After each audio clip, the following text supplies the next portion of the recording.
আর যদি অন্য ধর্মাবলম্বীদের কাছে জিজ্ঞাসা করি যে তোমরা তোমাদের ধর্মের আলোকে রেফারেন্স সহ একটা দেশের জাতীয় বাজেট দাও, বছরের পর বছর শেষ হবে, ইসরাফিল সিংহায় ফুৎকার দিয়ে কিয়ামত ধ্বংস করে দিবে, অন্য কোন ধর্মের রেফারেন্সের আলোকে কোন দেশের জাতীয় বাজেট তারা দিতে পারবে না।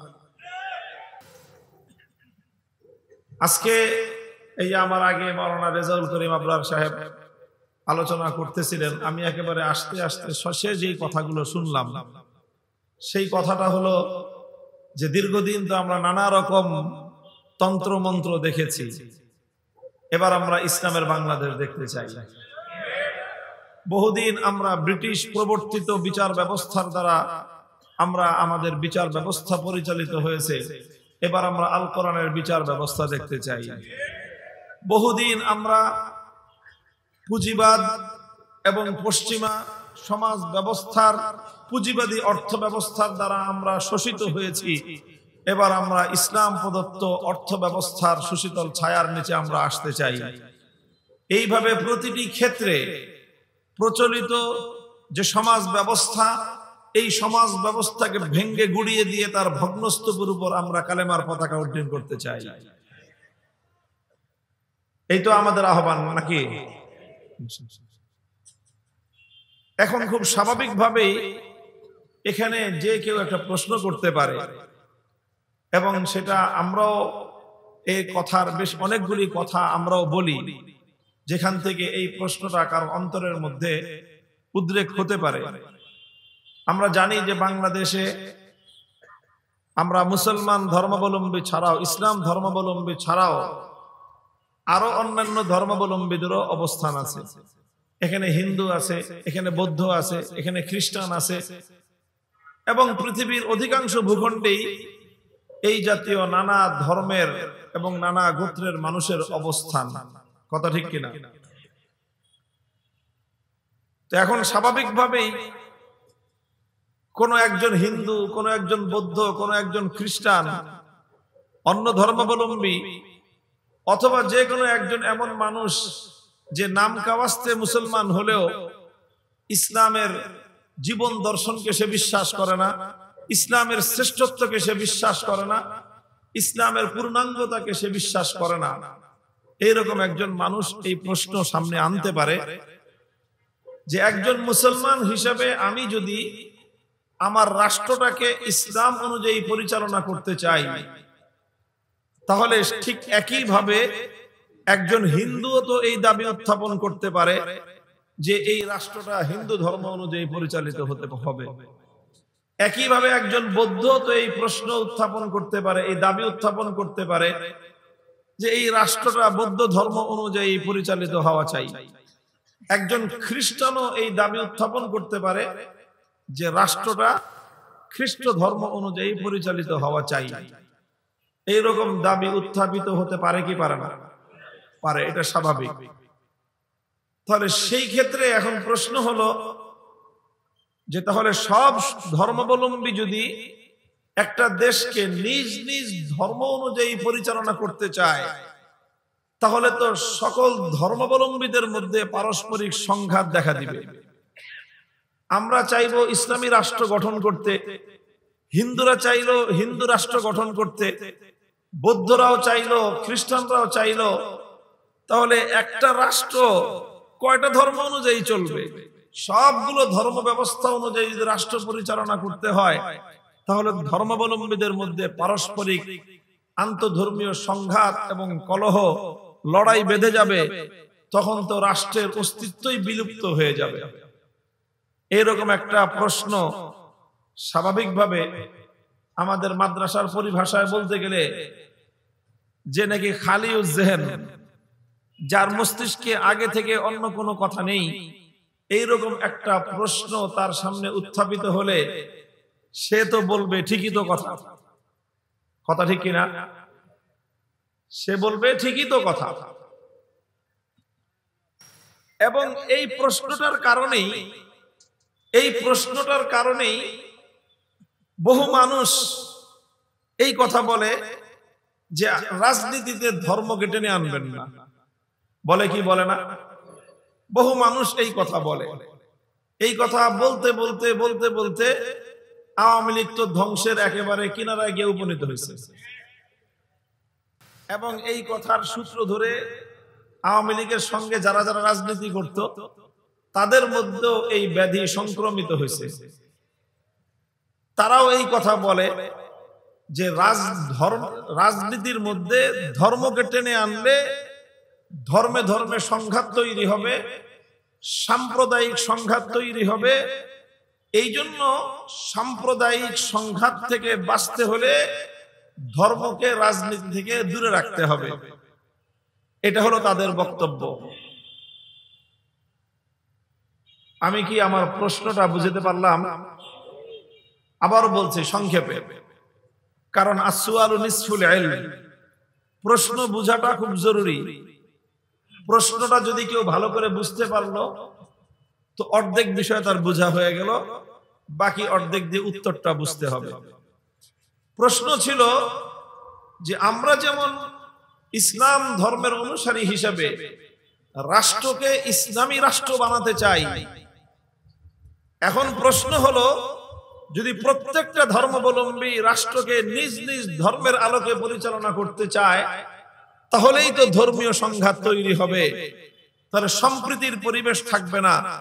এই কারণেই রাজনীতির মধ্যে ধর্মকে টেনে আনাটা সমীচীন না বলে অনেকে মন্তব্য করেন। কথা পরিষ্কার হলো? মুহতারাম হাজিরিন, আমার আলোচনার বিষয় হলো ছোট্ট এই প্রশ্নের সংক্ষিপ্ত উত্তর আলোকপাত করা। আমার সামনে ঘড়ি আছে, ঘড়ির কাঁটা দেখে দেখে আমি আলোচনা করব। এই প্রশ্নটা এটা যে কোনো মানুষের মনের মধ্যে আসতে পারে। তবে যদি কোনো ব্যক্তি ইসলাম সম্পর্কে সঠিক জ্ঞান রাখে এবং বিশেষ করে ইসলাম সম্পর্কে যদি তার কম্পারেটিভ জ্ঞান থেকে থাকে, তুলনামূলক তাকাবুলে আদিয়ানের ভিত্তিতে যদি কোনো ব্যক্তি ইসলামকে অন্যান্য ধর্মের সঙ্গে তুলনা করে যদি কেউ ইসলামের ইলম হাসিল করে থাকে তাহলে সেই ব্যক্তির অন্তরে এই প্রশ্ন কোনোদিনও আসবে না। এই প্রশ্ন ওই সকল লোকদের হৃদয়ে আসবে, ওই সকল লোকদের মনে আসবে যারা ইসলাম ধর্ম সম্পর্কে অজ্ঞ। তাদের অন্তরে এই প্রশ্ন দানা বাঁধবে, বাসা বাঁধবে। যারা ইসলাম সম্পর্কে প্রকৃত জ্ঞান রাখে না ওই সকল লোকেরা এই প্রশ্নের দ্বারা প্রভাবিত হবে। যেই সকল লোকেরা নামে মুসলমান হলেও প্রকৃত অর্থে ইসলামের পূর্ণাঙ্গতা এবং ইসলামের সৌন্দর্য সম্পর্কে তারা মূর্খতার অতল গহ্বরে বসবাস করে।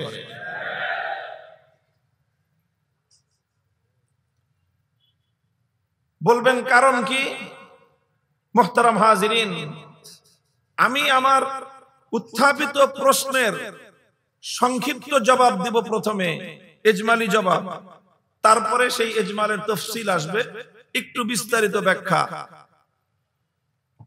ইজমালি এবং সংক্ষিপ্ত জবাব হলো এই যে ইসলাম ছাড়া পৃথিবীতে যতগুলো ধর্ম আছে, হিন্দু, বৌদ্ধ, খ্রিস্টান, ইহুদি, নাম নিয়ে পৃথিবীর 4টা উল্লেখযোগ্য ধর্মের কথা আমি বললাম। এই 4টা ধর্ম সহ পৃথিবীতে পূর্বাপর যত ধর্ম আছে, অন্য কোন ধর্ম, আবার বলছি, ইসলাম ছাড়া পৃথিবীতে হিন্দু, বৌদ্ধ, খ্রিস্টান, ইহুদি সহ যত ধর্ম পৃথিবীতে আগে ছিল, বর্তমানে আছে, ভবিষ্যতে জন্ম নিবে, কোন ধর্ম পৃথিবীর মানব জাতির জন্য প্রয়োজনীয় রাজনৈতিক ব্যবস্থা সম্পর্কে কোন দিক নির্দেশনা দেয় নাই, দিতে পারে না।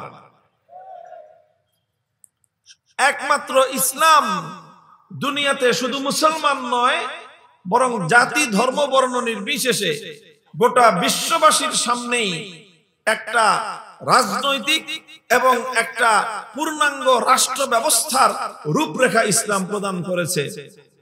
যেহেতু ইসলামী একমাত্র ধর্মগুলোর মধ্যে এমন ধর্ম যেই ধর্ম মানুষের কাছে রাজনৈতিক বন্দোবস্ত দিতে সক্ষম, ইসলামই একমাত্র ধর্ম, যেই ধর্ম দুনিয়ার মানুষের কাছে রাষ্ট্র ব্যবস্থার সম্পর্কে একটা রূপরেখা, একটা মডেল, একটা রোডম্যাপ দিতে সক্ষম। ইসলাম ছাড়া অন্য কোন ধর্ম যেহেতু এটা দিতেই সক্ষম না, সুতরাং অন্য কোন ধর্ম এই ক্ষেত্রে ইসলামের সাথে প্রতিযোগিতায় আসতেই সক্ষম না। ভাই, একটা জায়গায় মারামারি ঝগড়া বিবাদ কখন হয়? একটা জমির মালিকানা যদি 4 জন দাবি করে, তখন সে না 4 জনের মধ্যে সেই জমির মালিকানা নিয়ে বিবাদ হইতে পারে। কথা বলেন ঠিক কিনা? আর একটা জমির যদি মালিকানাই দাবি করে একজন, তাহলে সেই জমিতে কোনোদিন দ্বন্দ্ব এবং সংঘাত তৈরি হতে পারে? একটা উপায়ে পারে। একটা জমির মালিকানার দাবিকারী একজন, সেই জমিতে দ্বন্দ্ব সংঘাত একটা উপায়ে হইতে পারে। সেটা হলো এই, যেই ব্যক্তি ওই মালিকানার দাবিদার, বৈধ উপায়ে সে দাবিদার, অন্য কোন অবৈধ দখলদার যদি ওই বৈধ মালিকের মালিকানা থেকে তাকে উচ্ছেদ করে তার জমিতে যদি অবৈধ দখলদারিত্ব প্রতিষ্ঠা করতে চায়, তখনই অবৈধ দখলদার আর বৈধ মালিকের মধ্যে সংঘাত তৈরি হতে পারে। ঠিক তদ্রূপ এই পৃথিবীতে রাষ্ট্র ব্যবস্থা পরিচালনার ক্ষেত্রে ইসলাম ছাড়া অন্য কোন ধর্ম দাবি করে না। হিন্দু ধর্ম একথা দাবি করে না যে রাষ্ট্রকে হিন্দু ধর্ম অনুযায়ী পরিচালনা করা যায়। বৌদ্ধ ধর্ম একথার দাবি করে না যে রাষ্ট্রকে বৌদ্ধ ধর্ম অনুযায়ী পরিচালনা করা যায়। ইহুদি এবং খ্রিস্টান ধর্ম একথা দাবি করে না যে রাষ্ট্রকে ইহুদি বা খ্রিস্ট ধর্ম হিসেবে পরিচালনা করা যায়। একমাত্র ইসলাম দাবি করে যে রাষ্ট্রকে, মসজিদকে যেরকম ইসলাম অনুযায়ী পরিচালনা করতে হয়, এতিমখানা যেরকম ইসলাম অনুযায়ী পরিচালনা করতে হয়, মাদ্রাসা যেমন ইসলামের বিধান অনুযায়ী পরিচালনা করতে হয়, কবরস্থান যেরকম ইসলামের বিধান হিসেবে পরিচালনা করতে হয়, মসজিদের মতোই রাষ্ট্র এবং রাজনীতিকেও ইসলামের বিধান অনুযায়ী পরিচালনা করতে হয়। এই কথার দাবিদার আসমান এবং জমিনের মধ্যখানে একমাত্র ধর্মের নাম হলো ইসলাম। সুতরাং এখানে সংঘাতের উপায় একটাই, বৈধ দাবিদার কেবলমাত্র একজন। এখন কেউ যদি ইসলামকে আল্লাহর জমিন থেকে উৎখাত করবার কোন অবৈধ দখলদারিত্ব প্রতিষ্ঠা করতে চায়, তখনই সত্যিকার ইসলামের অনুসারীদের সঙ্গে তাদের বাঁধবে লড়াই। আর সেই লড়াইয়ের জন্য ইসলামকে উৎখাত করে অবৈধ দখলদাররা যদি আল্লাহর জমিনের দখলদারিত্ব কায়েম করতে চায়, স্পষ্ট ঘোষণা করতে চায়, সত্যিকার ইসলামের অনুসারীরা আল্লাহর জমিনে আল্লাহর ইসলামের দখলদারিত্ব কায়েম করার জন্য, ইসলামের বৈধ অধিকার সাব্যস্ত করার জন্য জীবন দিতে হলে জীবন দেবে, রক্ত দিতে হলে রক্ত দেবে, যে কোনো উপায়ে ইসলামের অধিকার সাব্যস্ত করেই ছাড়বে ইনশাআল্লাহ।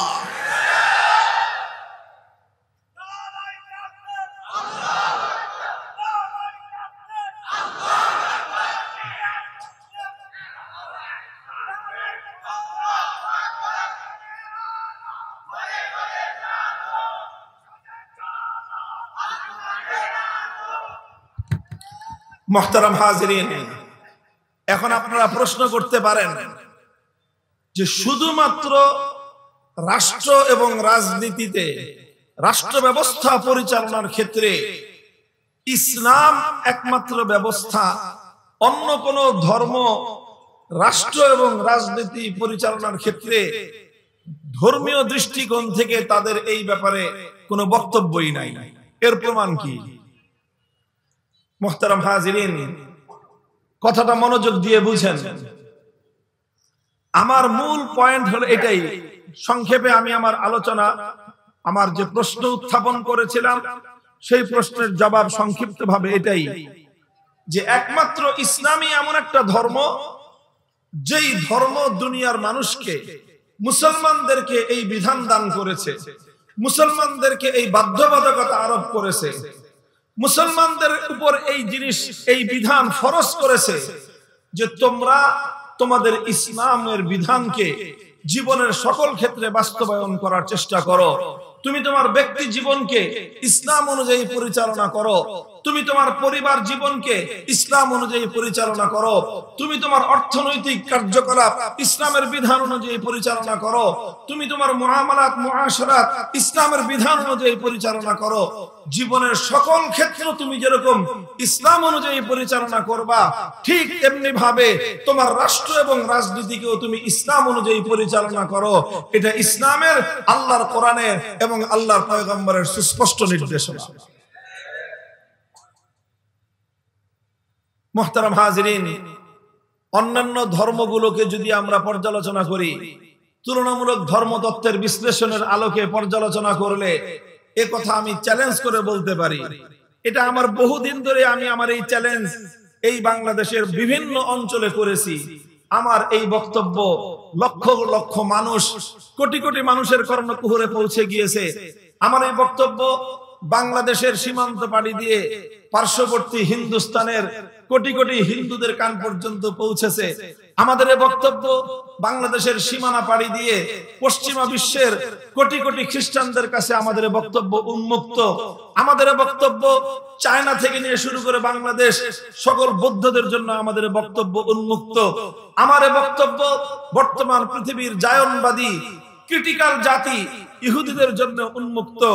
আমরা তাদের সকলের কাছে ইসলামের পক্ষ থেকে ওপেন চ্যালেঞ্জ করতে পারি যে এই পৃথিবীতে একবিংশ শতাব্দীর আজকের 2025 সালের একটি পৃথিবী, একটি দেশ, একটি রাষ্ট্র পরিচালিত হওয়ার জন্য কেমন রূপরেখা দরকার, কিভাবে পরিচালিত হতে পারে, কোন পদ্ধতিতে পরিচালনা করলে দেশ এবং রাষ্ট্র সমৃদ্ধ হবে, শান্তিময় হবে, জনগণের অধিকার প্রতিষ্ঠিত হবে, এই বিষয়ে পৃথিবীর মানুষের কাছে যদি দিক নির্দেশনা জমা দেওয়ার মতো, একটা গাইডলাইন দেওয়ার মতো সক্ষমতা থেকে থাকে, পৃথিবীর একমাত্র ধর্মের নাম হলো ইসলাম। একমাত্র ধর্ম ইসলাম, যেই ধর্মটা দুনিয়ার মানুষের কাছে জীবনের সকল ক্ষেত্রে পূর্ণাঙ্গ জীবন বিধান তুলে ধরতে পারে। ইসলাম যেমনি ভাবে একজন ইমাম সাহেবকে মসজিদের মুসল্লিদেরকে নিয়ে নামাজ কায়েম করবার বিধান দান করে, ইসলাম যেরকম ভাবে একজন সম্পদশালী ব্যক্তিকে যাকাত দেওয়ার বিধান দান করে, ইসলাম যেমনি ভাবে একজন সম্পদশালী সামর্থ্যবান মানুষকে আল্লাহর ঘর বাইতুল্লাহর হজ করার নির্দেশ দান করে, ঠিক তেমনি ভাবে ইসলাম এই দুনিয়াতে সকল মুসলমানদেরকে এই বিধান দান করে। আল্লাযীনা ইম্মাক্কান্নাহুম ফিল আরদি আকামুস সালাতা ওয়া আতাউয যাকাতা ওয়া আমারু বিল মা'রুফি ওয়া নাহাউ আনিল মুনকার ওয়ালিল্লাহি আকিবাতুল উমুর। আমি যদি মুসলমানদেরকে সক্ষমতা দান করি, তাদের হাতে যদি সক্ষমতা চলে আসে, সেই সক্ষমতার মাধ্যমে ইমানদার সম্প্রদায় আল্লাহর জমিনে রাষ্ট্রীয় ব্যবস্থাপনায় তারা নামাজ কায়েম করবে, যাকাত দান করবে, সৎ কাজের আদেশ দিবে, অন্যায় কাজ থেকে তারা বাধা দিবে। এই কাজগুলো তারা রাষ্ট্র ক্ষমতার মাধ্যমে আল্লাহর জমিনে বাস্তবায়ন করবে। এটা আমার আল্লাহ পাক রব্বুল আলামিনের পাক কালামে আল্লাহর দেওয়া প্রত্যক্ষ নির্দেশ। তাহলে কি হলো কথাটা? কথা হলো এই যে, আরে ভাই, অন্য মূল প্রশ্ন ছিল যে প্রত্যেক ধর্মাবলম্বীরা যদি নিজ নিজ ধর্ম অনুযায়ী রাষ্ট্র পরিচালনা করতে চায়, তাহলে তো ধর্মগুলোর মধ্যে পারস্পরিক সংঘাত এবং আন্তঃধর্মীয় কলহ দেখা দিবে। সেই প্রশ্নের স্পষ্ট জবাব হলো, ইসলাম ছাড়া অন্য কোন ধর্ম তো রাষ্ট্র ব্যবস্থা পরিচালনার দাবি করে না, সংঘাত দেখা দিবে কোত্থেকে? এখন কেউ বলতে পারে যে অন্য ধর্মগুলো যে নিজ নিজ ধর্ম অনুযায়ী রাষ্ট্র পরিচালনার দাবি যে করে না, এই কথার প্রমাণটা কি? এই কথার প্রমাণ কি? মুহতারাম হাজিরিন, সংক্ষিপ্ত আলোচনায় আমি এই কথার 2-3টা প্রমাণ আপনাদের সামনে উপস্থাপন করব। এটাই আমার আলোচনার মূল কথা এবং এই পয়েন্টটি আমার সর্বশেষ আলোচনা। আমি আধুনিক একটা রাষ্ট্র ব্যবস্থার জন্য গুরুত্বপূর্ণ যে বিষয়গুলোর প্রয়োজন, যেই বিষয়গুলি ছাড়া আধুনিক যুগে আজকের একবিংশ শতাব্দীর 2025 সালে পৃথিবীর কোন সুন্দর এবং উন্নত রাষ্ট্র পরিচালিত হতে পারে না, এমন কয়েকটা বিষয় দৃষ্টান্ত হিসেবে উপস্থাপন করে আমি ওপেন চ্যালেঞ্জ রাখবো সকল ধর্মাবলম্বীদের কাছে, সকল ধর্মাবলম্বীদের কাছে। এখানে যদিও আপনারা শুধু মুসলমানরা উপস্থিত আছেন, কিন্তু আমি মনে করি আমার মাইকের আওয়াজ যতদূর পর্যন্ত পৌঁছতেছে সেখানে আমার অন্যান্য ধর্মাবলম্বী ভাই বোনেরাও আছেন। তারা এটাকে একটা জ্ঞানগত আলোচনা হিসেবে, একটা কম্পারেটিভ রিলিজিয়াস ডিসকাশনের সাবজেক্ট হিসেবেও তারা নিতে পারেন, এবং তারা আমার এই আলোচনা নোট করে পরবর্তীতে সময় সুযোগ হলে আমাদের কাছে আমাদের এই চ্যালেঞ্জের মোকাবেলা করার জন্য আপনারা পেপার সাবমিট করতে পারেন। যদি কারো পক্ষ থেকে পেপার সাবমিট হয় তাহলে সেই পেপার নিয়ে আলোচনা করার জন্য পৃথিবীর যে কোনো প্রান্তে 24 ঘন্টার নোটিশে আমরা সেখানে উপস্থিত হতে বাধ্য থাকব।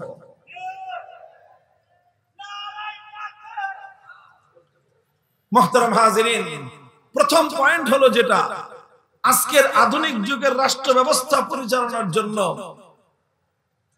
কয়েকটা বিষয় আমি উপস্থাপন করি। এক নম্বর একটা বিষয় ধরেন, এই যে এখন আমাদের বাংলাদেশ একটা অন্তর্বর্তী সময়ের মধ্য দিয়ে অতিক্রম হচ্ছে, এই বাংলাদেশের সামনে একটা নির্বাচন আছে, কথা ঠিক কিনা? এই নির্বাচনকে কেন্দ্র করে বাংলাদেশ এখন উথাল পাথাল। কিভাবে হবে নির্বাচন, কবে হবে নির্বাচন, এটা নিয়ে গোটা জাতির মধ্যে উদ্বেগ উৎকণ্ঠার কোনো শেষ নাই। তাহলে একটা রাষ্ট্র চলতে হলে এইরকম যে কোনো একটা নির্বাচন ব্যবস্থার প্রয়োজন, যেই ব্যবস্থার মাধ্যমে রাষ্ট্র এবং জাতির একজন শাসক নির্বাচন করা যাবে। কথা বলেন ঠিক না বেঠিক? যদি শাসক নির্বাচন না করা যায় তাহলে কোন একটা রাষ্ট্রের রাজনৈতিক ব্যবস্থা প্রতিষ্ঠা করা সম্ভব? কথা বুঝেন নাই? একটা রাষ্ট্র পরিচালনা করতে হলে রাষ্ট্রের একজন শাসকের দরকার আছে না নাই? তো এই শাসকটা নির্বাচন করবার জন্য কোন একটা সুন্দর পদ্ধতির দরকার আছে না নাই? তাহলে রাষ্ট্রের জন্য যেমন শাসক প্রয়োজন, সেই শাসক নির্বাচন করবার জন্য একটা সুন্দর সুশৃঙ্খল একটা পদ্ধতির দরকার। যদি কোনো সুন্দর সুশৃঙ্খল পদ্ধতি না থাকে তাহলে এই রাষ্ট্রের শাসক নির্বাচনকে কেন্দ্র করেই একটা জাতির মধ্যে রক্তক্ষয়ী যুদ্ধ হইতে পারে, একটা জাতির মধ্যে রক্তক্ষয়ী সংঘাত হতে পারে। কথা বলেন ঠিক না বেঠিক? এবার আসেন, আমরা এই প্রশ্নটাকে সামনে রাখলাম যে একটা জাতির শাসক কিভাবে নির্বাচন করা হবে। এই প্রশ্ন নিয়ে আমরা প্রত্যেকটি ধর্মাবলম্বীদের কাছে আমরা এই প্রশ্ন রাখলাম। প্রথমে আমি ইসলামের কাছে নির্বাচন করবে এমন কোন পদ্ধতি কি তোমার কাছে আছে? একই প্রশ্ন আমি করলাম হিন্দু ধর্মের কাছে। হিন্দু ধর্ম পৃথিবীতে প্রায় তোমার 150 কোটি অনুসারী আছে। এই বিশাল 100 কোটি অনুসারী বা 100 কোটির উপরে তোমার অনুসারী, এই 100 কোটি অনুসারী হিন্দু ধর্মাবলম্বীদের কাছে আমাদের প্রশ্ন, হিন্দু ধর্মের কাছে আমাদের প্রশ্ন, একটা জাতির শাসক নির্বাচন করবার জন্য হিন্দু ধর্মের পক্ষ থেকে কি ধরনের ব্যবস্থা আছে, কি ধরনের গাইডলাইন আছে? একই প্রশ্ন করব বৌদ্ধ জাতির কাছে। পৃথিবীতে প্রায় 100 কোটি বৌদ্ধ আছে এবং চায়নার মতো উন্নত একটা রাষ্ট্র তাদের কাছে আছে। তোমরা বলো দেখি বৌদ্ধ ধর্ম অনুযায়ী শাসক নির্বাচন করার পদ্ধতি কি? এরপরে একই প্রশ্ন আমি রাখলাম খ্রিস্ট ধর্মাবলম্বীদের কাছে। 200 কোটি খ্রিস্টান, সারা পৃথিবীতে সর্ববৃহৎ জনসংখ্যা হলো খ্রিস্টান জাতির। উন্নত বিশ্ব ইউরোপ এবং আমেরিকা শাসন করে খ্রিস্টানরা। সেই খ্রিস্টানদেরকে বলবো তোমরা তোমাদের ধর্মীয় নীতির আলোকে, ধর্মীয় নির্দেশনার আলোকে বলো দেখি একটা জাতির শাসক নির্বাচন করবার কি পদ্ধতি তোমাদের খ্রিস্ট ধর্ম দেয়। একই প্রশ্ন করব আমি জায়নবাদী ইহুদিদের কাছে যে তোমরা এভাবে ইসরায়েল রাষ্ট্র কায়েম করে মুসলমানদের উপর বিষ ফোঁটা হয়ে যুগের পর যুগ মুসলমানদেরকে খুন করতে পারবা, হত্যা করতে পারবা, ফিলিস্তিনের মুসলমানদের অধিকার হরণ করতে পারবা। এত কিছুর প্রয়োজন নাই, আসো তর্কের টেবিলে এসে সমাধান করি। হে খ্রিস্ট জাতি, হে ইহুদি জাতি, প্রশ্নের জবাব দাও দেখি তোমাদের ইহুদি ধর্ম অনুযায়ী একটা জাতির শাসক নির্বাচন করবার কি পদ্ধতি, সেই পদ্ধতিটার নাম কি, সেই পদ্ধতিটার ব্যাখ্যা কি, বিশ্লেষণ কি, তোমরা প্রদান করো। 5টা ধর্মের কাছে আমি একই প্রশ্ন যদি আমি উত্থাপন করি, 5 ধর্মের কাছ থেকে কি জবাব আসবে সেই জবাবটা আমি আপনাদের কাছে অগ্রিম দিয়ে যাই। 4 ধর্ম হিন্দু, বৌদ্ধ, খ্রিস্টান, ইহুদি সহ পৃথিবীতে অন্য যত জাতি আছে, যত ধর্ম আছে, প্রত্যেকটা ধর্মের তুলনামূলক বিশ্লেষণ এবং গভীর পর্যালোচনা জ্ঞান অর্জন করার পরে চূড়ান্তভাবে যেই প্রশ্নের জবাব আসবে সেটা হলো অন্য কোন ধর্মের কাছে, অন্য কোন ধর্মের মূল গ্রন্থ, ধর্মীয় গ্রন্থ তাওরাত, ইনজিল, ত্রিপাঠক, গীতা অনুযায়ী ধর্মগ্রন্থের আলোকে পৃথিবীর অন্য কোন ধর্ম বিশ্ববাসীর সামনে শাসক নির্বাচন করবার কোন ফর্মুলা দিতে পারবে না। একমাত্র পারবে ইসলাম। যদি জিজ্ঞাসা করো, হে ইসলাম, তোমার কাছে শাসক নির্বাচন করবার কি পদ্ধতি আছে, আমি একজন ইসলামের একজন শিক্ষার্থী হিসেবে, একজন ইসলামের শিক্ষার্থী হিসেবে, একজন তালেবুল ইলম হিসেবে আমি সারা দুনিয়াকে চ্যালেঞ্জ করে কথা বলতে পারবো, আজ পর্যন্ত দুনিয়াতে মানব রচিত তন্ত্র মন্ত্র সহ, পশ্চিমা গণতান্ত্রিক ব্যবস্থা সহ, অথবা কমিউনিজমের রাষ্ট্র ব্যবস্থার, কমিউনিজমের রাজনীতি সহ সকল ধর্মাবলম্বীদেরকে ওপেন চ্যালেঞ্জের জবাব হিসেবে আমরা বলতে পারবো, ইসলাম শুধুমাত্র শাসক নির্বাচন করবার কোন ফর্মুলা দিয়েছে তাই নয়, বরং ইসলাম এমন একটা ফর্মুলা দিয়েছে আজ পর্যন্ত পৃথিবীতে শাসক নির্বাচনের উদ্ভাবিত সবগুলো পন্থা থেকে সর্বোত্তম পন্থা, সর্বোত্তম ফর্মুলা, নির্ভুল ফর্মুলা একমাত্র ইসলাম প্রদান করেছে। ইসলাম বলেছে কিভাবে শাসক নির্বাচন করবে। ইসলামের দেওয়া শাসক নির্বাচন করার পদ্ধতিকে বলা হয় আহলুল হাল্লি ওয়াল আকদ। আহলুল হাল্লি ওয়াল আকদ মানে হলো, এটা বিস্তারিত আলোচনায় যাচ্ছি না আমি, আহলুল হাল্লি ওয়াল আকদ মানে হলো একটা জাতির মধ্যে শাসক নির্বাচন করবার, শাসককে বাছাই করবার মতো প্রয়োজনীয় যোগ্যতা যাদের মধ্যে আছে, সেই যোগ্যতা সম্পন্ন ব্যক্তিদের মধ্য থেকে যেই সকল লোকগুলো আমানতদার, যারা 5 টাকার ঘুষ খেয়ে, 5 টাকার বিড়ি খেয়ে, 500 টাকার ঘুষ খেয়ে নিজেদের পবিত্র আমানতের দায়িত্ব কোন অযোগ্য ব্যক্তির পক্ষে তারা ভোট দিবে না, এই ধরনের শুধুমাত্র বাছাইকৃত ভোটারদের তালিকা প্রণয়ন করে আহলুল হাল্লি ওয়াল আকদের মাধ্যমে একজন শাসক নির্বাচন করা হবে। সেই শাসক নির্বাচিত হওয়ার পর তিনি কিভাবে শাসন কার্য পরিচালনা করবেন তার সুস্পষ্ট এবং বিস্তারিত ব্যাখ্যা, বিস্তারিত গাইডলাইন পৃথিবীতে একমাত্র ইসলাম দিয়েছে। এবং সেই শাসক নির্বাচিত হওয়ার পর উম্মতের কি করণীয়, বিশ্ববাসীর কি করণীয়, সকলের জন্য দায়িত্ব এবং কর্তব্য স্পষ্ট বলেছেন আল্লাহ রাসূল সাল্লাল্লাহু আলাইহি ওয়াসাল্লাম, মান মাতা ওয়া লাইসা ফি উনুকিহি বায়াতুন মাতা মিতাতান জাহিলিয়াতান। পৃথিবীতে যখন একজন ইমাম, একজন ইমামুল মুসলিমিন, একজন আমিরুল মুমিনিন, একজন খলিফাতুল মুসলিমিন যখন নির্বাচিত হবে, সেই খলিফার ইতাআত করা, সেই খলিফার বায়আত করা প্রত্যেকটা মুমিনের জন্য ফরজ। ইজা বুইয়া আলি খলিফাতাইন ফাকতুল আখিরা মিনহুমা। আল্লাহর পয়গম্বর আরো পরিষ্কার ভাষায় বলেছেন, মুসলমানদের মধ্য থেকে বৈধভাবে একজন আমিরুল মুমিনিন যখন নির্বাচিত হয়ে যাবেন, একজন খলিফাতুল মুসলিমিন যখন নির্বাচিত হয়ে যাবেন, তখন যতদিন পর্যন্ত সে তার দায়িত্ব পালনের ক্ষেত্রে কোনো গাফলতি না করবে, কোনো অবহেলা না করবে, আল্লাহর দেওয়া সীমারেখা অতিক্রম না করবে, ততক্ষণ পর্যন্ত দ্বিতীয় কোনো শাসক, দ্বিতীয় কোনো খলিফা, দ্বিতীয় কোনো আমির মুমিনিন নির্বাচন করবার কোন সুযোগ ইসলামের মধ্যে নাই।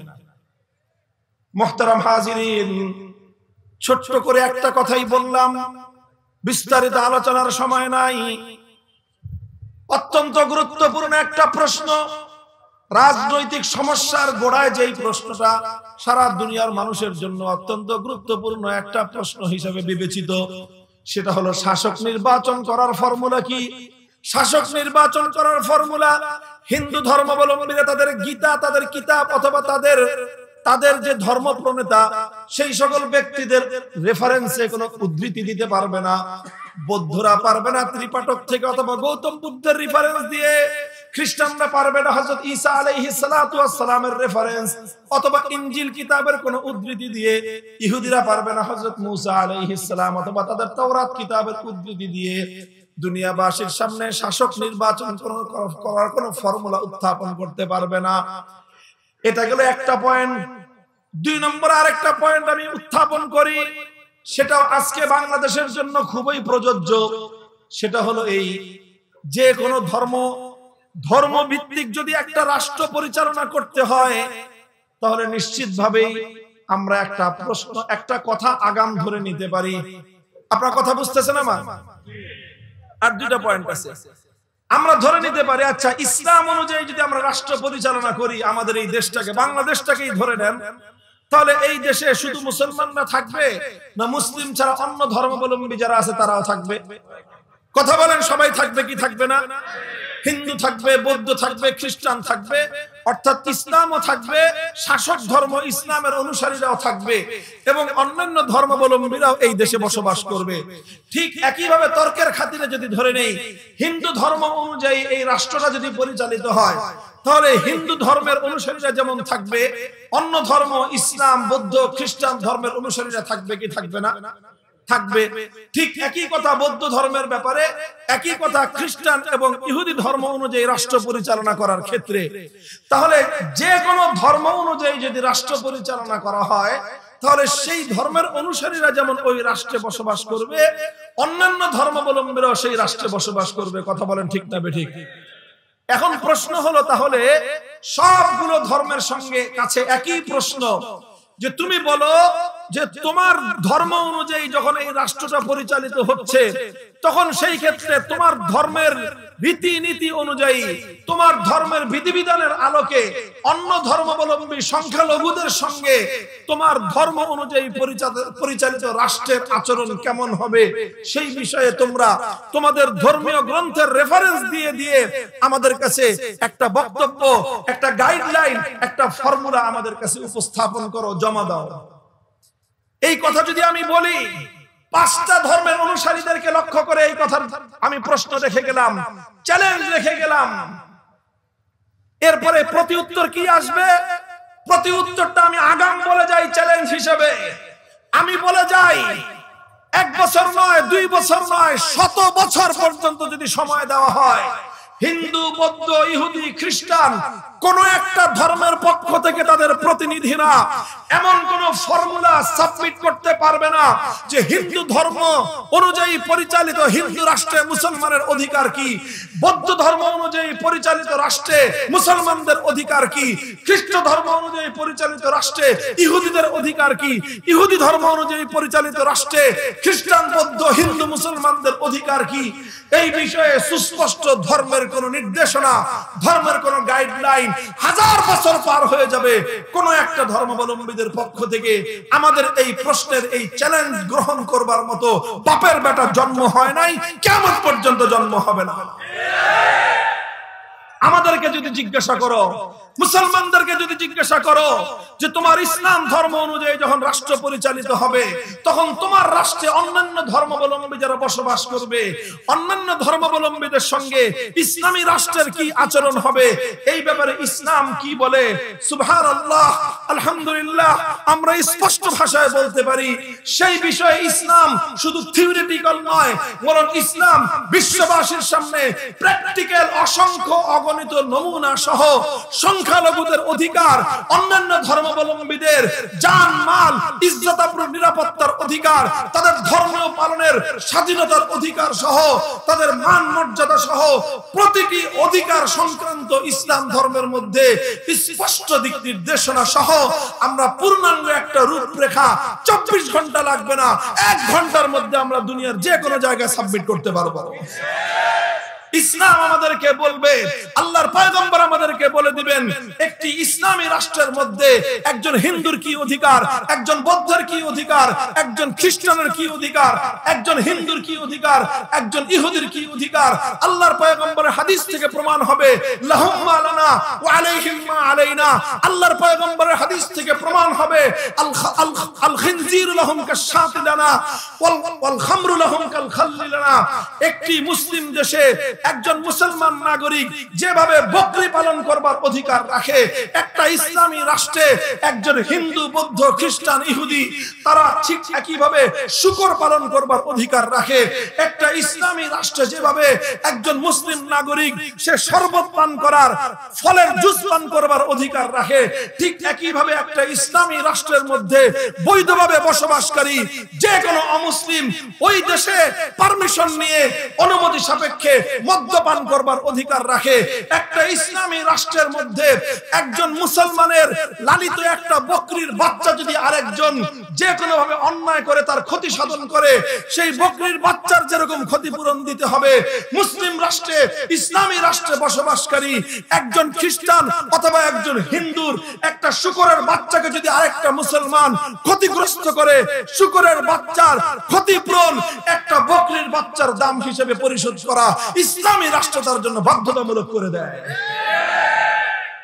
মুহতারাম হাজিরিন, আল্লাহর পয়গম্বর বলেছেন ইউকাতালু মিন ওয়ারাইহিম, ইসলামী রাষ্ট্রের দায়িত্ব আর কর্তব্য হলো সেই রাষ্ট্রে বসবাসকারী প্রতিটি মুসলিম নাগরিকের জীবনের নিরাপত্তা যেরকম দেওয়া রাষ্ট্রের দায়িত্ব, একই ভাবে সেই রাষ্ট্রে বসবাসকারী প্রতিটি ভিন্ন ধর্মাবলম্বীদের সম্পূর্ণ নিরাপত্তা দেওয়া ইসলামী রাষ্ট্রের দায়িত্ব আর কর্তব্য। আল্লাহর পয়গম্বর শুধু এতটুকু বলেছেন, মুসলমানরা রাষ্ট্রকে পরিচালনা করার জন্য, রাষ্ট্রের অর্থ ব্যবস্থা পরিচালনার জন্য যাকাত দিবে, ওশর দিবে, ইত্যাদি ইত্যাদি এগুলো দিবে। আর অমুসলিমরা মুসলমানদেরকে রাষ্ট্র পরিচালনা করার জন্য তাদেরকে যে সকল সার্ভিসগুলো দেওয়া হবে, সেই সার্ভিসের সার্ভিস চার্জ হিসেবে তারা শুধুমাত্র জিজিয়া এবং খারাজ দান করবে। এবং সেই জিজিয়া কি পরিমাণ দিবে সেটাও ইসলাম নির্ধারণ করে দিয়েছে, যে কোন অমুসলিমের কাছ থেকে তার সামর্থ্যের চেয়ে অতিরিক্ত অন্যায়ভাবে তার উপরে জিজিয়া নির্ধারণ যদি কেউ করে, কোন মুসলিম শাসক যদি করে, আল্লাহর পয়গম্বর সুস্পষ্ট ভাষায় তার জন্য হুমকি উচ্চারণ করেছেন, বলেছেন যদি কোন অমুসলিম নাগরিকের উপর, যদি কোন অমুসলিম নাগরিকের উপর, কোন জিম্মির উপর যদি তোমরা কোন অন্যায়ভাবে তার উপর তার তার শক্তি এবং সামর্থ্যের চেয়ে বেশি যদি তোমরা কর আরোপ করো, ফানা হাজিজুহু ইয়াউমাল কিয়ামাহ, কিয়ামতের দিন সেই মুসলিম শাসকের বিরুদ্ধে স্বয়ং আল্লাহর নবী বলেছেন আমি আল্লাহর দরবারে বিচার দায়ের করব। মুহতারাম হাজিরিন, দিস ইজ ইসলাম। এটাই হলো ইসলামের উদারতা। ও দুনিয়ার অমুসলিমরা, ও দুনিয়ার হিন্দু ভাইরা, বৌদ্ধ ভাইরা, ও খ্রিস্টান ভাইরা, তোমাদের যাদেরকে আতঙ্কিত করা হয় যে ইসলাম কায়েম হলে তোমাদের অধিকার কায়েম হবে না, আল্লাহর কসম খেয়ে বলি, যারা তোমাদেরকে ইসলামের ব্যাপারে আতঙ্কিত করে তারা তোমাদেরকে অধিকার দিতে চায় না, বরং তোমাদেরকে ইসলাম প্রদত্ত অধিকার থেকে বঞ্চিত করতে চায়। তারা তোমাদের অধিকার কায়েম করতে চায় না, বরং তারা তোমাদের সঙ্গে ধোঁকাবাজি আর প্রতারণা করে তোমাদের অধিকারগুলো লুণ্ঠন করতে চায়। আমরা দায়িত্ব গ্রহণ করে বলতে পারি, ইসলাম যদি রাষ্ট্র ব্যবস্থায় কায়েম হয়, কোন মুসলমানের উপর যেমন জুলুম করা হবে না, হিন্দু, বৌদ্ধ, খ্রিস্টান সহ প্রতিটি ভিন্ন ধর্মাবলম্বী সংখ্যালঘুর সব ধরনের অধিকার সবার আগে নিশ্চিত হবে। সেই রাষ্ট্র ব্যবস্থার নামই হলো ইসলাম। মুহতারাম হাজিরিন, 2 নম্বর আমি এটা প্রমাণ হিসেবে পেশ করলাম। 3 নম্বর ছোট্ট আরেকটা প্রমাণ হিসেবে আমি দেই। 3 নম্বর প্রমাণ হলো, দেখো, একটা রাষ্ট্র ব্যবস্থার জন্য, একটা রাষ্ট্র ব্যবস্থার প্রাণ স্পন্দন হলো সেই রাষ্ট্র ব্যবস্থার অর্থ ব্যবস্থা। রাষ্ট্রের জন্য কি ব্যবস্থা দরকার? জোরে বলো, কি দরকার? একটা অর্থ ব্যবস্থা প্রয়োজন। অর্থ ব্যবস্থা ছাড়া কোন রাষ্ট্র পরিচালিত হতে পারে? কোন রাষ্ট্র পরিচালিত হতে পারে না। রাষ্ট্র পরিচালিত হওয়ার জন্য অর্থ ব্যবস্থার তেমনই প্রয়োজন, একটা গাড়ি চলবার জন্য তেল যেমন প্রয়োজন। এখন কথা হলো, এই যে রাষ্ট্রটা যে পরিচালিত হবে, তার অর্থনৈতিক ব্যবস্থা বন্দোবস্ত কি হবে, তার অর্থনীতি কিভাবে চলবে, এই একই প্রশ্ন আমি করলাম। আবার সেই প্রথম জায়গায় ফিরে আসি। যারা ইসলাম অনুযায়ী রাষ্ট্র পরিচালনা করতে চায় তাদের কাছেও বললাম, তোমাদের অর্থ ব্যবস্থার রূপরেখা কি? তোমরা একটা মডেল, তোমরা একটা ফর্মুলা দাও। হিন্দু, বৌদ্ধ, ইহুদি, খ্রিস্টান প্রত্যেকটা ধর্মাবলম্বীদের কাছে বললাম, তোমরাও যে দাবি করো তোমাদের ধর্ম অনুযায়ী রাষ্ট্র পরিচালনা করতে হবে, ঠিক আছে, আমরা যদি তোমাদের ধর্ম অনুযায়ী রাষ্ট্র পরিচালনা করি, তাহলে তোমাদের ধর্ম অনুযায়ী তোমাদের রাষ্ট্রের অর্থ ব্যবস্থা কিভাবে চলবে, তোমরা তোমাদের ধর্মীয় গ্রন্থ এবং তোমাদের ধর্মীয় রেফারেন্স সহ একটা ফর্মুলা আমাদের কাছে লিখিতভাবে সাবমিট করো। এই প্রশ্ন যদি করা হয়, এই চ্যালেঞ্জ যদি ছুড়ে দেওয়া হয়, আল্লাহর কসম খেয়ে বলি, ইসলাম ছাড়া পৃথিবীর অন্য কোন ধর্মাবলম্বী তাদেরকে যদি আনলিমিটেড টাইম দেওয়া হয়, কিয়ামত পর্যন্ত যদি সময় দেওয়া হয়, এই প্রশ্নের সন্তোষজনক কোন জবাব পৃথিবীর বাসীর সামনে উপস্থাপন করতে পারবে না। আর যদি ইসলামের কাছে বলা হয় যে তোমরা কি ফর্মুলা দিবা, ইসলামের পক্ষ থেকে দায়িত্ব গ্রহণ করে আমি বলতে পারি, আমরা পৃথিবীর মানুষের অর্থনীতির নিরাপত্তা ব্যবস্থা প্রতিষ্ঠার জন্য যে অর্থ ব্যবস্থার ফর্মুলা আমরা দেব, সেটা আগামী দিনে ফর্মুলা আকারে দেওয়ার প্রয়োজন নাই। বর্তমান এই আধুনিক জাহেলিয়াতের যুগে, নব্য জাহেলিয়াতের এই বিশ্বব্যাপী ইসলামী অর্থ ব্যবস্থার অসংখ্য দৃষ্টান্ত সারা দুনিয়াতে বিরাজমান হয়ে গেছে। আমরা বলতে পারবো ইসলাম ধর্মের আলোকে, ইসলামের রীতিনীতির আলোকে, ইসলামের মূলনীতির আলোকে একটা রাষ্ট্রের বাজেট কিভাবে প্রণীত হয় সেটা আমরা বলতে পারবো। একটা রাষ্ট্রের বাজেটের মধ্যে রেভিনিউ কালেকশন কোন কোন সোর্স থেকে হবে, ইসলামের আলোকে জাতীয় বাজেট কালেকশনের রেভিনিউ, জাতীয় বাজেটের রেভিনিউ কালেকশনের প্রত্যেকটা খাত কোত্থেকে আমদানি হবে, খাত সহ আমরা উল্লেখ করতে পারবো। কোন কোন খাতে রাষ্ট্রীয় অর্থ ব্যয় করা যাবে, এক্সপেন্ডিচার খাত সহ, রেভিনিউ কালেকশন এক্সপেন্ডিচার খাত সহ সব ডিটেইলস একটা এমন বাজেট ইসলামের আলোকে, আল কোরআনের আলোকে, আল্লাহর পয়গম্বরের হাদিসের আলোকে আমরা এমন চমৎকার অর্থনৈতিক বাজেট পৃথিবীর একটা দেশ নয়, সারা পৃথিবীর 700 কোটি মানুষের জন্য বার্ষিক বাজেট এমন ভাবে আমরা প্রদান করতে সক্ষম ইসলামের আলোকে যে আলহামদুলিল্লাহ পুঁজিবাদী এবং সমাজবাদী অর্থ ব্যবস্থার তুলনায় ইসলামী অর্থ ব্যবস্থার জাতীয় বাজেট 1000 গুণে শ্রেষ্ঠ হবে ইনশাআল্লাহ। আর যদি অন্য ধর্মাবলম্বীদের কাছে জিজ্ঞাসা করি যে তোমরা তোমাদের ধর্মের আলোকে রেফারেন্স সহ একটা দেশের জাতীয় বাজেট দাও, বছরের পর বছর শেষ হবে, ইসরাফিল সিংহায় ফুৎকার দিয়ে কিয়ামত ধ্বংস করে দিবে, অন্য কোন ধর্মের রেফারেন্সের আলোকে কোন দেশের জাতীয় বাজেট তারা দিতে পারবে না। তারা যে পারবে না, আমরা যে পারবো তার একটা জ্বলন্ত দৃষ্টান্ত, এটাই আমার সর্বশেষ দৃষ্টান্ত। সেটা হলো, দেখেন আজকের আধুনিক পৃথিবীতে অর্থনৈতিক কার্যক্রম পরিচালনা করার জন্য একটা অপরিহার্য ব্যবস্থার নাম হলো ব্যাংকিং সিস্টেম। কথা বলেন ঠিক না বেঠিক? অপরিহার্য একটা ব্যবস্থার নাম কি? ব্যাংকিং ব্যবস্থা।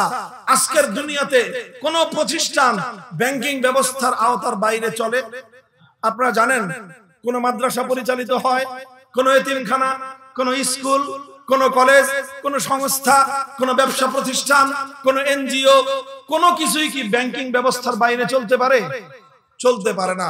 তাহলে একবিংশ শতাব্দীর বিশ্ব ব্যবস্থায় অর্থনৈতিক কার্যক্রম পরিচালনার অন্যতম একটা রুট হলো, অন্যতম একটা ব্যবস্থাপনা হলো ব্যাংকিং ব্যবস্থা।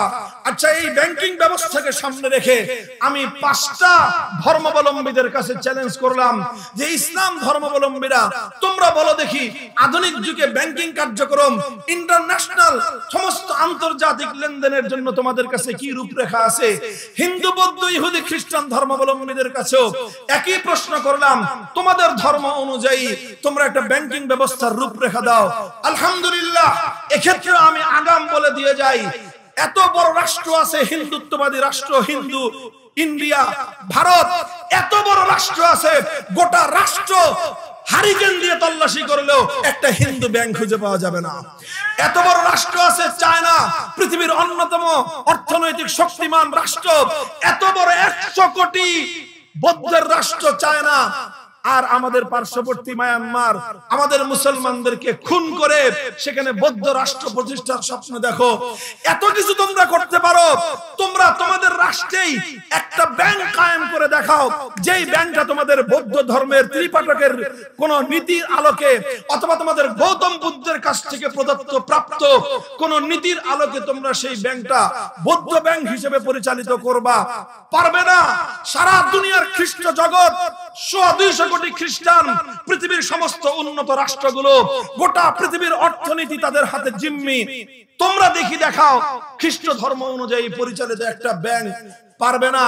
ইহুদিরা সারা দুনিয়ার অর্থনীতিকে কুক্ষিগত করে দুনিয়ার মানুষের উপর অবৈধ দখলদারিত্ব কায়েম করতে পারবা, মানুষকে খুন করে ত্রাসের রাজত্ব কায়েম করতে পারবা। আলোচনার টেবিলে এসে তোমার ধর্মের রূপরেখা অনুযায়ী একটা ইহুদি ব্যাংক প্রতিষ্ঠা করে দেখাও। এই চ্যালেঞ্জ করার পরে কি হবে? কি হবে? জবাব আগাম দিয়ে যাই। মাসের পর মাস নয়, বছরের পর বছর নয়, শুধু যুগের পর যুগ নয়, শতাব্দীর পর শতাব্দী, সহস্রাব্দী কেটে যাবে। আমি একজন সাধারণ মানুষের মুখ থেকে উচ্চারিত আমার এই চ্যালেঞ্জ গ্রহণ করবার মতো হিন্দু, বৌদ্ধ, ইহুদি, খ্রিস্টান কোন একটা জাতির মধ্যে এমন কোন বাপের বেটার জন্ম হয় নাই, হবেও না। যদি একই প্রশ্ন ইসলামকে করো, ইসলাম ধর্মের পক্ষ থেকে একজন সাধারণ শিক্ষার্থী হিসেবে সারা দুনিয়ার কাছে আমরা বলে দিব, ইসলাম ধর্মের আলোকে, কোরআন সুন্নাহর আলোকে আধুনিক যুগের ব্যাংকিং ব্যবস্থা কিভাবে পরিচালিত হতে পারে, এটা আমাদের নতুন করে বলার দরকার নাই। বিগত প্রায় 70 বছর ধরে শুধু মুসলিম ওয়ার্ল্ডে নয়, শুধুমাত্র ইসলামী দেশে নয়, শুধু মুসলিম বিশ্বে নয়, বরং ইউরোপ, আমেরিকা সহ পৃথিবীর দেশে দেশে, পৃথিবীর বিভিন্ন দেশে ইসলামী ব্যাংকিং ব্যবস্থা সারা দুনিয়ার মানুষের অর্থনীতির নিরাপত্তা কায়েম করে চলেছে। খোদ আমাদের বাংলাদেশে এত অত্যাচার, এত জুলুম পরিচালিত হয়েছে, সবগুলো ইসলামী ব্যাংকিং এর উপর সবচেয়ে বেশি তারা দখলদারিত্ব কায়েম করেছে। এরপরেও আজকে কথা বলতে কোনো দ্বিধা নাই, আজ বাংলাদেশের অর্থনীতির মেরুদণ্ড সোজা হয়ে আছে বাংলাদেশে ইসলামী ব্যাংকগুলোর মাধ্যমে। আলহামদুলিল্লাহ, শুধু বাংলাদেশ নয়, ইন্ডিয়া বলো, চায়না বলো, ইউরোপ, আমেরিকা, সারা পৃথিবীর দেশে দেশে ইসলামী ব্যাংকিং এর রূপরেখা অনুযায়ী কোরআন সুন্নাহর মূলনীতির আলোকে ব্যাংকিং ব্যবস্থা পরিচালিত হয়। এই সমস্ত ব্যাংকগুলোতে শুধু মুসলমানরাই অ্যাকাউন্ট খুলে? বলেন, আরে ভাই, শুধু মুসলমানদের অ্যাকাউন্ট চলে না সব ধর্মাবলম্বীদের চলে? হিন্দু বলো, বৌদ্ধ বলো, ইহুদি বলো, খ্রিস্টান বলো, সারা পৃথিবীর সমস্ত ধর্মাবলম্বীদের কাছ থেকে আমরা, তোমাদের কাছ থেকে আমরা পুঁজি সংগ্রহ করি, আবার তোমাদেরকে এই ব্যাংকের মাধ্যমে আমরা পুঁজি সরবরাহ করি। আমাদের এই ব্যাংকিং ব্যবস্থার সার্ভিস শুধুমাত্র মুসলমানদের জন্য নয়, আমাদের এই ব্যাংকিং ব্যবস্থাগুলোর সার্ভিস আমরা মুসলমানদেরকে যেরকম দেই, হিন্দুদেরকেও একইভাবে দেই, বৌদ্ধদেরকেও একইভাবে দেই, খ্রিস্টানদেরকেও একইভাবে দেই, ইহুদিদেরকেও একইভাবে দেই। এবং সারা দুনিয়াতে আজকের পুঁজিবাদী অর্থ ব্যবস্থা ধসে পড়ার পর আগামী বিশ্ব ব্যবস্থার একটি বিকল্প ব্যাংকিং ব্যবস্থার নাম হলো ইসলামী ব্যাংকিং ব্যবস্থা। মুহতারাম হাজিরিন, কথা আমার শেষ। আলহামদুলিল্লাহ, এইরকম 4টা দৃষ্টান্ত দিলাম।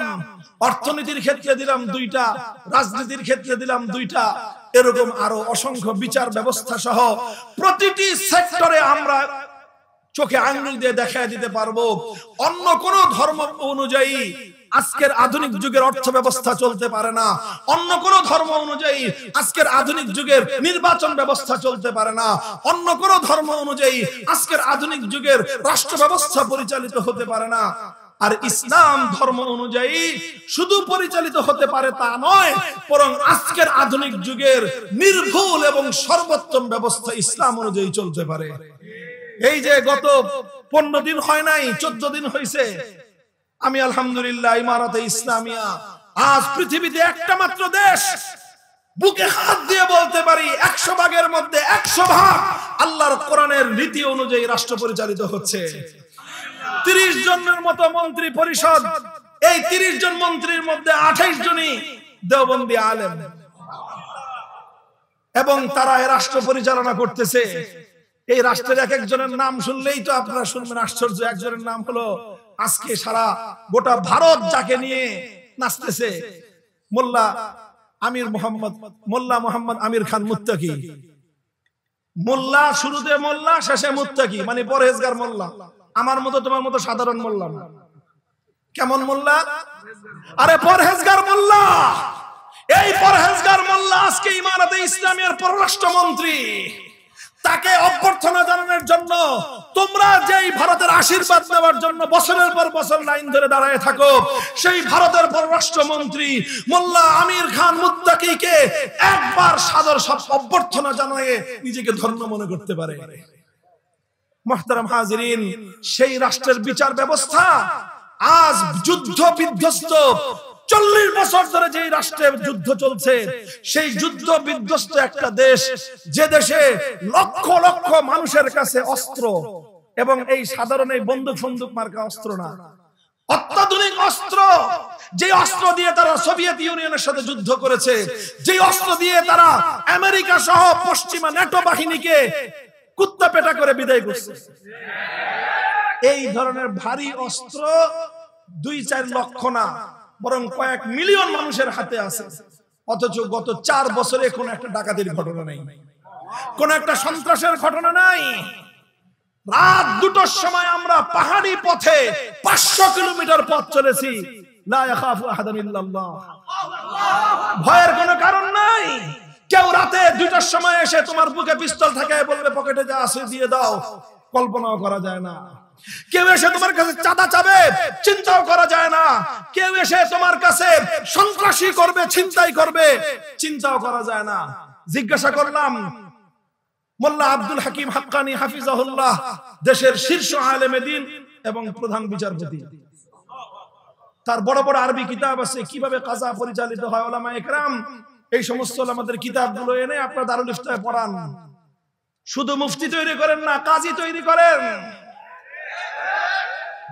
ওই ইমারতে ইসলামী এখন শুধু দারুল ইফতা নাই, সবগুলি দারুল ইফতার সঙ্গে দারুল ইফতা ওয়াল কাজা।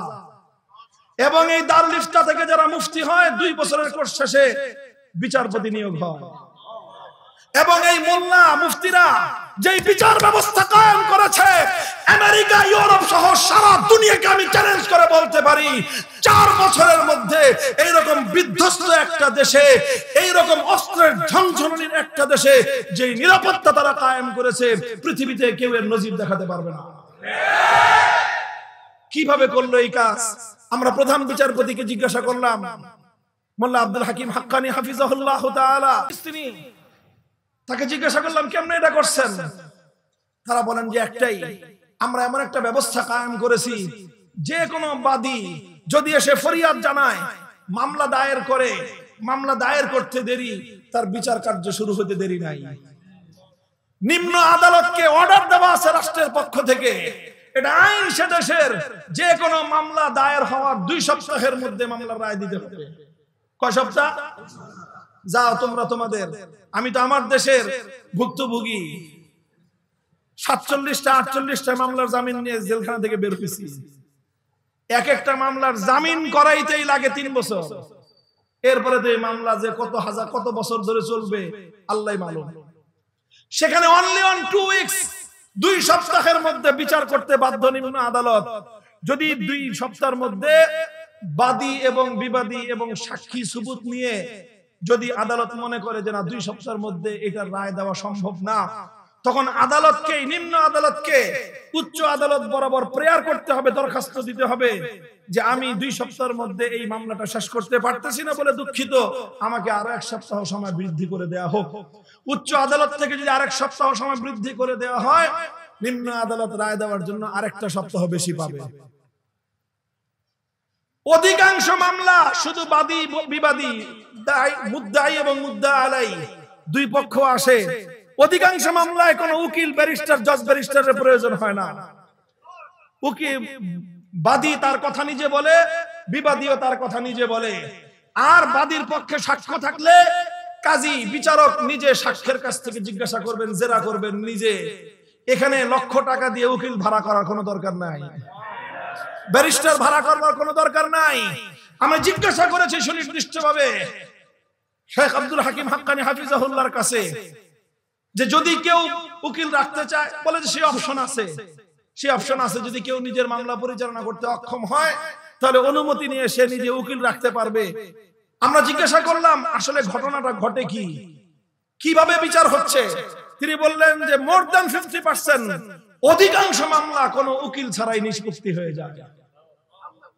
এই সেই বিচার ব্যবস্থা, আল কোরআনের বিচার ব্যবস্থা, ইসলামের বিচার ব্যবস্থার মাধ্যমে মিলিয়ন মিলিয়ন মানুষের কাছে এইরকম প্রাণঘাতী অস্ত্র থাকা সত্ত্বেও এই অস্ত্র তারা জনগণের কাছ থেকে কেড়ে নেয় না। আবার এই অস্ত্রের কোনো অপব্যবহার নাই। রাষ্ট্রের এক প্রান্ত থেকে আরেক প্রান্ত পর্যন্ত শান্তি এবং নিরাপত্তা কায়েম হয়েছে। 4 বছরে এই যে পশ্চিমা মিডিয়া এত হাউকাউ করে, এত চিল্লাচিল্লি করে, কিন্তু এমন কোন নিউজ ছাপাতে পারে নাই যে আফগানিস্তানের অমুক প্রদেশে ইমারতে ইসলামের অমুক প্রদেশে অমুক জায়গায় ডাকাতি হয়েছে, অমুক জায়গায় সন্ত্রাসী দুই গ্রুপের মারামারিতে 3 জন মানুষ মারা গেছে, অথবা কোন রাজনৈতিক দলের আন্তদলীয় কোন্দলে 120 জন মানুষ মারা গিয়েছে। এই সমস্ত কোন কাহিনী সেই দেশে নাই।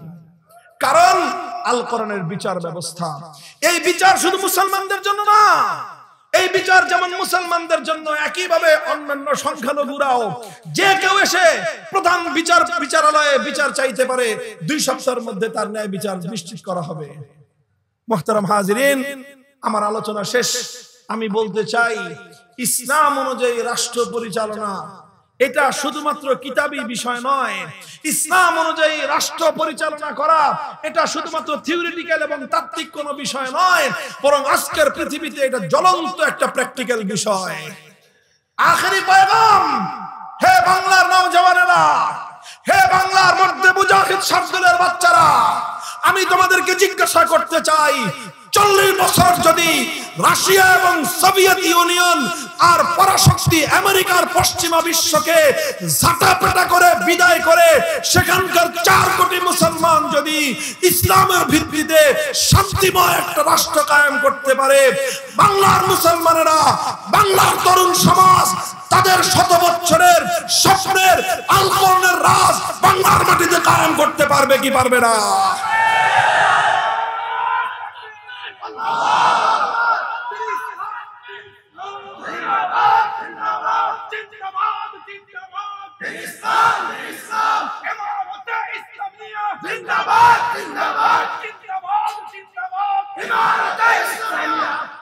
মুহতারাম হাজিরিন, আমার আলোচনা এখানেই শেষ।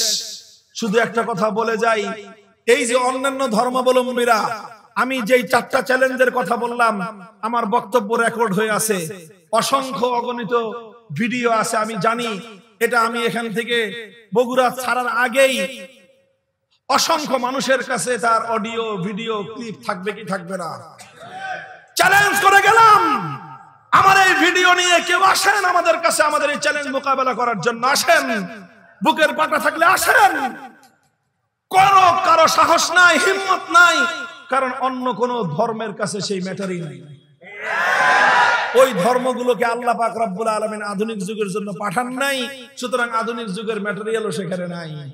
আধুনিক যুগের জন্য আল্লাহ পাঠিয়েছেন শুধু এক ইসলামকে, সুতরাং ইসলামের মধ্যে আধুনিক যুগের সব সমস্যার সমাধান আছে।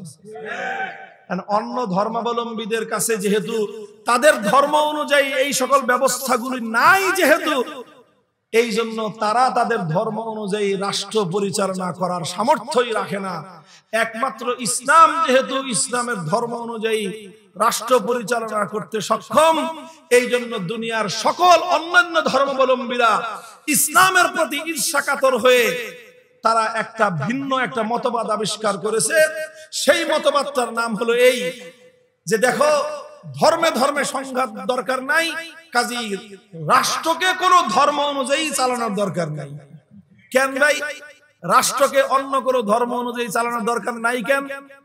ধর্ম তো হলো আল্লাহ প্রদত্ত ব্যবস্থা, ধর্মের মধ্যেই তো শান্তি নিহিত। তো ধর্মের মধ্যে যদি মানুষের ব্যক্তি, পরিবার, সমাজের শান্তি থাকে, তাহলে ধর্মের মধ্যে রাষ্ট্র এবং রাজনীতির শান্তি থাকবে না কেন? আসল কথা হলো, অন্য কোন ধর্মের কাছে যেহেতু রাষ্ট্র ব্যবস্থা, রাজনীতির বন্দোবস্ত নাই, এই জন্য তারা এই স্লোগান উঠাইছে যে রাষ্ট্র এবং রাজনীতি থেকে ধর্মকে দূরে রাখতে হবে। কাজেই ধর্মনিরপেক্ষ মতবাদ এটা কোনো মুসলমানের আবিষ্কৃত মতবাদ নয়, বরং এটা অন্যান্য ধর্মাবলম্বীদের পক্ষ থেকে ইসলামী রাষ্ট্র এবং রাজনীতিকে ধ্বংস করবার একটা ষড়যন্ত্রের হাতিয়ার। এই ধর্মনিরপেক্ষতা নামক ইসলাম বিরোধী ষড়যন্ত্রের এই বন্দোবস্ত হিন্দুস্তান থেকে ৭২ সালে বাংলাদেশে আমদানি করা হয়েছিল।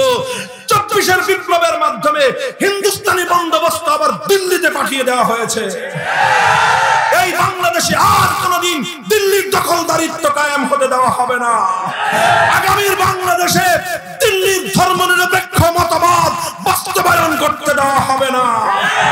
যদি আবার কেউ ইসলামকে মাইনাস করে দিল্লির আধিপত্য, ধর্মনিরপেক্ষ মতবাদ বাংলাদেশে কায়েম করতে চায়, রাজপথে আবার যুদ্ধে নামতে হবে। যুদ্ধে আনতে হবে ইনশাআল্লাহ।